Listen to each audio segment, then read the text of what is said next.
Olá, você que acessa o estadão.com.br. Estamos aqui com mais um vídeo sobre esporte, dessa vez um programa sobre automobilismo e a temporada 2008 da Fórmula 1. Desta vez, para participar da conversa conosco, estão aqui o repórter Lívio Oríquio, do Grupo Estado, que cobre a Fórmula 1 desde 1994 para a empresa, e Reginaldo Leme, uma das maiores autoridades do assunto, comentarista da TV Globo e também colunista do jornal Estado de São Paulo. Gostaria de agradecer a vinda de ambos e começar a nossa conversa já entrando no assunto o que projetar para os carros, para as equipes, para os pilotos neste início de temporada, visando essa primeira corrida, o GP da Austrália, em março. Reginaldo, o que você acha? Quem está na frente, pelo que você tem visto nessa preparação? Quem pode sair melhor? Quem ainda tem alguns problemas? Sem dúvida nenhuma, a Ferrari está na frente e bem na frente. Bem mais do que se esperava em relação ao ano passado, por exemplo, que a gente viu uma McLaren de igual para igual o tempo todo. Aliás, a McLaren até melhor e outras equipes chegando. E esse ano as equipes vão continuar chegando, mas chegando muito mais próximo da McLaren do que da Ferrari. A Ferrari está bem melhor. Quem ainda tem muito problema para desenvolver, a Renault, pelo que a gente vê do Alonso falar, embora o Alonso a gente tem que dar um certo desconto, porque ele é um sujeito super exigente e tem que ser um grande campeão, como o Senna era, como o Schumacher foi, mas pelo que ele fala, está deixando muito a desejar ainda. Eu estou dizendo Renault porque a Renault tem toda essa expectativa contratando o Alonso, de lutar por vitórias, pelo menos. A BMW subiu bastante, já vem subindo bastante, parece que esse ano está ali pertinho. A Williams assustou um pouco aí as concorrentes, não é que assustou, mas ela surpreendeu um pouco nos primeiros testes, mas acho que já entrou no lugarzinho dela. É uma equipe média hoje em dia, né? E esperamos aí uma surpresa de alguém que venha lá de baixo, subir, isso é sempre bom. Acho que a Toyota pode ser uma surpresa boa. Lívio, você como avalia essa reta de preparação das equipes para a temporada 2008? Quem está melhor, quem está pior?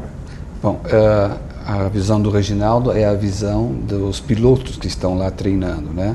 É uma unanimidade. A Ferrari tem todos os indícios de ser hoje a equipe mais forte nesse início de temporada.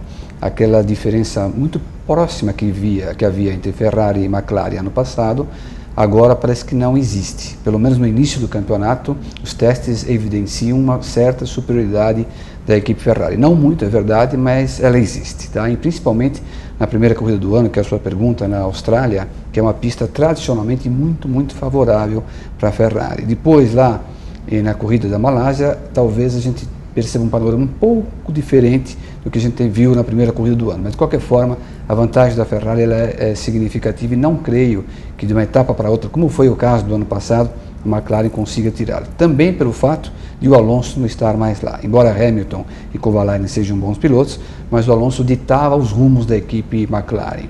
Essa é a razão da McLaren, uma das razões da McLaren ter crescido tanto o ano passado, e esse ano não vai crescer tanto como em 2007.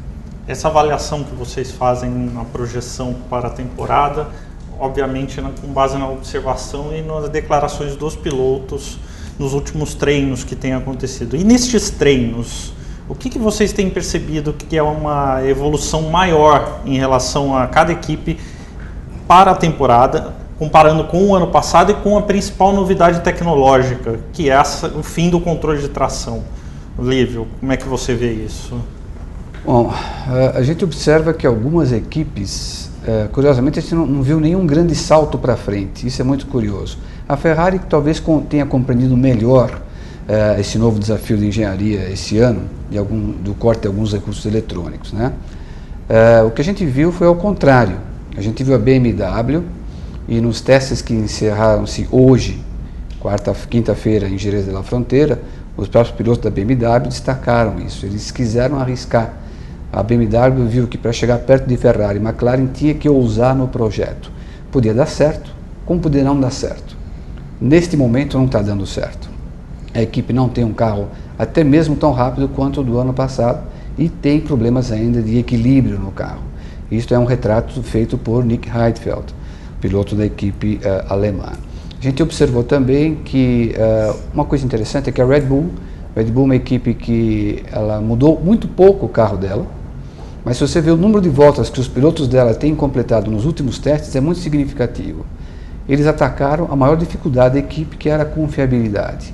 O carro no final do ano era rápido, era um bom automóvel, e agora, com tudo indica esse carro mais confiável, faz a gente acreditar que a Red Bull vai avançar neste início de campeonato. Tem uma colinha aqui para mim também. Sempre é bom. Depois a Williams, que o Reginaldo já destacou, é uma equipe que surgiu muito bem, agora eles não têm orçamento. Sem orçamento você não desenvolve uma base que é muito boa, como é a base do carro deles. Com o mesmo motor que a equipe oficial tem da Toyota, eles são muito, muito mais rápidos do que os carros dos japoneses. Depois você tem também a Toro Rosso. A Toro Rosso é interessante. É uma equipe que, nos testes que foram feitos até agora, tanto a dupla de Sebastiões, o Vettel e o Bourdais, estão andando muito bem. Esses tempos, alguns são um pouco mascarados por estarem com carro leve, é verdade, mas eles têm demonstrado uma constância e um nível de velocidade bom. A base do carro é o carro da Red Bull, é a segunda temporada, não vão começar a temporada com um carro novo, é o mesmo do ano passado. Então também a Toro Rosso, eu acho que vai começar o campeonato de uma forma bem mais evoluída do que foi em 2007, respondendo a sua pergunta das equipes que podem crescer no início desse campeonato. Eu vejo a Toro Rosso com uma grande vantagem de ter dois pilotos muito bons, dois pilotos muito técnicos. E vai ser até uma curiosidade, né? Os dois Sebastiões, né, esse ano podem dar o que falar. E a BMW, em que pese ela ter andado um pouquinho para trás nessa ousadia que o Lívio lembrou bem, ela também tem dois bons pilotos. O que não acontece, por exemplo, na minha opinião, com a Red Bull. A Red Bull está aí aproveitando um momento dela muito bom, em que ela já veio trabalhando num carro e evoluiu, e agora acabou de conseguir resultados até surpreendentes nesses últimos testes, mas eu acho que os pilotos estão limitados. O Coulthard, principalmente, que é dos mais velhos da Fórmula 1, ele e o Rubinho, e o Webber, que é particularmente, pessoalmente, eu nunca vi nada assim de muito especial. Tem gente que vê muita coisa especial nele, eu não vejo. Até porque os resultados dele nas corridas nunca foi... Principalmente em corridas, em treinos ele é mais rápido, ele vai bem. A gente citou aqui controle de tração, eu queria que vocês explicassem, para quem é um pouco mais leigo no assunto, o que ele significa efetivamente, na prática, na resposta de um carro na pista. Bom, uma coisa, a consequência da ausência do controle de tração é exatamente o que a gente vai ver, principalmente nos primeiros treinos, que é o número de rodadas 3 vezes maior e de saídas de pista 3 vezes maior do que existia. Porque é exatamente aquele ponto do piloto não ter que ir ao máximo dele, da sensibilidade dele, porque se aquilo sempre foi uma exigência da Fórmula, principalmente da Fórmula, de todas as categorias, principalmente da Fórmula 1, na base do controle de tração, ele deixava essa coisa ficou mais ou menos solta, porque ele podia fazer o que fizesse que o carro aceitava. Então, essa readaptação, para quem pegou o carro sem controle de tração, é até mais difícil. E para quem não pegou, agora esse cara está vendo que a sensibilidade do piloto vai valer. Eu acredito muito mais no Felipe nisso, e os pilotos que vieram da GP2, onde não tinha controle de tração. É uma coisa assim completa, eu vejo como completamente diferente na Fórmula 1. Todo mundo vai se adaptar. A partir da 5ª corrida não vai ter mais essas rodadas que eu estou te falando. Vão ser as rodadas normais que acontecem em treino, porque você está buscando o limite. Mas é um grau de dificuldade bem maior que se criou, pelo menos no começo do campeonato. Dentro disso, vocês acham que pode ter alguma surpresa já nessas primeiras corridas? Não por causa do controle, né? Você acha? Eu acho que a surpresa maior pode vir a ser na largada, que agora o sistema automático de largada ele é proibido também. E não é simples você tirar um Fórmula 1 da estagnação e atingir velocidade em nível de competição. Um treino é uma coisa, quando você tem vários concorrentes do seu lado, o teu estado emocional tem que ser muito, muito, muito equilibrado, porque você vai é mais fácil você se perder. A gente viu o Hamilton aqui em Interlagos no ano passado, e é um piloto que já tem anos e anos de automobilismo. Eu acho que rodar pelo controle de tração, um treino de classificação, eu acho que até pode acontecer, embora seja menos provável. Mas acho que as largadas iniciais vão ser críticas sem esse sistema. Só para a gente ilustrar, o controle de tração é um sistema em que o piloto, em saída de curva, por exemplo, ele podia levar o acelerador no curso máximo, que um sistema detectava quando as rodas começavam a girar em falso e passava essa informação para o motor, que por sua vez cortava a ignição dos cilindros, e mesmo com o piloto no curso máximo, a potência que chegava disponível para as rodas era apenas o suficiente para deslocar o carro sem a roda girar em falso. Isto não existe mais. O que vai valer é a sensibilidade do piloto em saber administrar o curso do acelerador.